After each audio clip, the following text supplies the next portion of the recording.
Satyabama Institute of Science and Technology, Chennai and Sriperumbudur.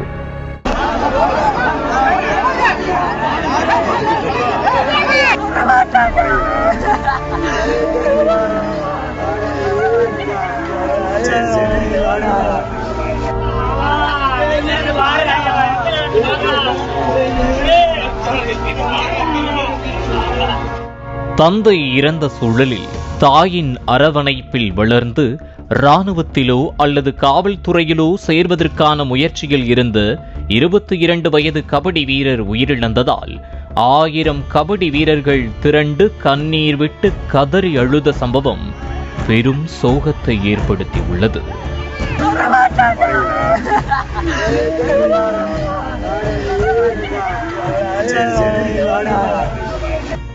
Virudhunagar மாவட்டம் காரியாப்பட்டி அருகே உள்ள மந்திரி ஓடை பகுதியைச் சேர்ந்தவர் 22 வயது ஜெகன். சிறு வயதிலிருந்தே கபடி போட்டியில் சிறந்த வீரராக விளங்கிய ஜெகன் அஃபென்ஸ் மற்றும் டிஃபென்ஸ் விளையாடுவதில் சிறந்த வீரராக இருந்து வந்துள்ளார். இவர் தனது அணியான மந்திரி ஓடை வாழவந்த அம்மன் கபடி குழுவில் இடம்பெற்று 100க்கும் மேற்பட்ட கோப்பைகளை பெற்று சாதனை படைத்துள்ளார். இந்த கோப்பைகள் அனைத்தும் மந்திரி ஓடை கிராமத்தில் அமைந்துள்ள வாழவந்த அம்மன் கோவிலில் வைக்கப்பட்டுள்ளது. இந்த நிலையில் மதுரை மாவட்டம் பொய்கை கரைப்பட்டியில் கடந்த சில நாட்களுக்கு முன்பு கபடி போட்டி நடைபெற்றது. இதில் மதுரை மாவட்டம் மட்டுமல்லாமல் பல்வேறு மாவட்டங்களில் இருந்தும் ஏராளமான கபடி வீரர்கள் கலந்து கொண்டனர். இதில் தனது அணியினருடன் வேறு இடத்தில் விளையாடி தோல்வியடைந்த நிலையில் கபடி வீரர் ஜெகன் மட்டும் இடையப்பட்டி 7 மவுண்டன் கபடி அணி சார்பில் களம் இறங்கியுள்ளார். அப்போது அவர் கபடி கபடி என கூறி சென்றபோது எதிரணியினர் அவரை சுற்றி வளைத்து அழுத்தி பிடித்து தூக்கி எறிந்தனர். இதனால் மைதானத்தில் எழ முடியாமல் மயக்கமடைந்த அவரை சக வீரர்கள் தண்ணீர் கொடுத்து தூக்கி உள்ளனர். ஆனாலும் கபடி வீரர் ஜெகனால் எழ முடியாமல் இருந்ததால் பதறிப்போன சக விளையாட்டு வீரர்கள் உடனடியாக மீட்டு மதுரை அரசு ராஜாஜி மருத்துவமனைக்கு சிகிச்சைக்காக அனுமதித்தனர். அங்கு பரிசோதித்த மருத்துவர்கள் கபடி வீரர் ஜெகனின் தலையின் பின்புறம் சுவாச நரம்பு கொண்டை நரம்பு செயல் இழந்துவிட்டதாக அதிர்ச்சி தகவலை கூறியுள்ளனர்.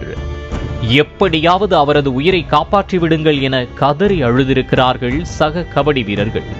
அரசு மருத்துவர்களும் அவரது உயிரை காப்பாற்ற போராடியிருக்கிறார்கள்.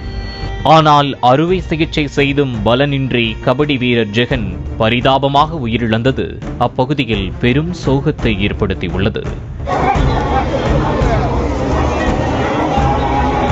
ஜெகன் உயிரிழந்ததை அறிந்த சக விளையாட்டு வீரர்கள் சாறை சாறையாக குவிந்து கதறி அழுது ஜெகனின் உடலை அமரர் ஊர்தியில் ஊர்வலமாக எடுத்துச் சென்று மந்திரி ஓடை மயானத்தில் நல்லடக்கம் செய்தது காண்போரை கண்கலங்க வைத்தது.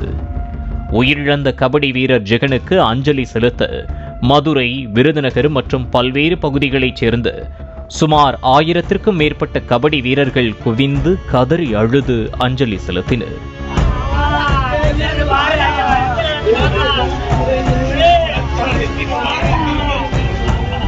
தந்தை இறந்த நிலையில் தாயின் அரவணைப்பில் வளர்ந்த கபடி வீரர் ஜெகனின் எதிர்கால கனவும் அந்த விளையாட்டு மைதானத்திலேயே சிதைந்து போனதுதான் சோகத்தின் உச்சம். கபடி போட்டியில் விளையாட்டு மைதானத்திலேயே மயங்கி விழுந்த வீரர் சிகிச்சை பலனின்றி உயிரிழந்த சம்பவம் சக விளையாட்டு வீரர்கள் மற்றும் அப்பகுதி மக்கள் மத்தியில் பெரும் சோகத்தை ஏற்படுத்தியுள்ளது. அவர் ஆல்ரவுண்டு கபடியில் நல்ல ரைடு போவாப்புல, டேஸ் நிப்பாப்புல, ஆல்ரவுண்டு சுற்றி உள்ள எல்லா ஊருக்கும் தெரியும். அவர் கெஸ்ட் பிளேயராக நிறைய ஊருக்கு ஆட போவாப்புல. இப்போ என்னன்னா அவர் ஒரு ரைடு போகிற டயத்தில் டேஸ் அடித்து ஒரு உடம்பு முடியாமல் போச்சு. கவர்மெண்ட் எவ்வளோ நலத்திட்டம் பண்ணுது, அதில் இதையும் ஒன்று கருத்தில் எடுத்துக்கொண்டு அந்த கபடி விளையாண்டு உயிரிழக்கிற அந்த இளைஞருடைய குடும்பத்தை கவர்மெண்ட் ஒரு வேலை வாய்ப்பு மூலமாகவோ இல்லை ஒரு பொருளாதார ரீதியாகவோ அவங்களுக்கு ஒரு நல்ல வாய்ப்பு கொடுத்தா அந்த கவர்மெண்ட்டுக்கு நல்லதாக கேட்டு அரசு எந்தெந்ததுக்கோ ஊதியம் கொடுக்குது.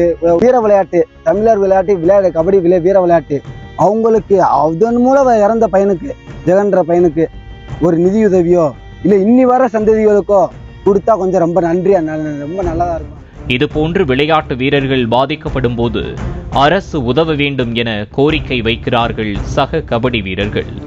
பாலிமர் செய்திகளுக்காக காரியாப்பட்டி செய்தியாளர் க. Ranjith Kumar. Satyabama Institute of Science and Technology, Chennai and Sriperumbudur.